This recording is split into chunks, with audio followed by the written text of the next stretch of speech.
So I asked about my SP that said he loved me but can't leave his third party because of family culture, but he wants to meet just for living in the moment soon. How can I see it as not being used? Why are you assuming you're going to be used? Why aren't you assuming he deeply, passionately loves you and he can't imagine his life without you and he just has to see you because you're the love of his life, darling? The fact that he's with someone else and you've written, how can I see it as not being used, tells me everything about this situation that's got nothing to do with family culture.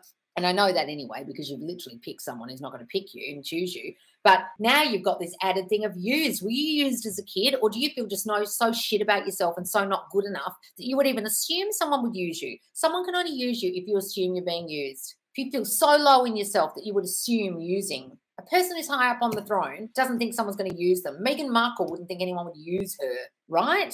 That's coming from your deeply, badly in the toilet self concept that's going on, where you feel like no one wants you and you're not chosen, and this guy doesn't even love you and he just use you for sex. You've got to really pull your self concept out of the toilet of the not chosen, I'm not good enough, I get used shit, darling, and assess why that's happening, and then start saying, of course he loves me. He's dying to see me. That's why he wants to see me. He just wants to look in my eyes. He just can't wait to even just stare into my eyeballs is all he wants. He just wants to hear my voice and stare into my eyes and hug me. That's all he wants from me is just my presence. Just my presence alone is enough for him. None of this, he's going to sleep with me shit. And if you're really worried about it, don't sleep with him and then affirm that that's all he wanted was just to see you. And don't go and act in the 3D thinking you need to do something, because then you're going to feel more used until you get your self-concept on point. I wouldn't be sleeping with him until you don't feel used, because that's you, darling, thinking you're going to be used. Understand? Really work on that self-concept shit.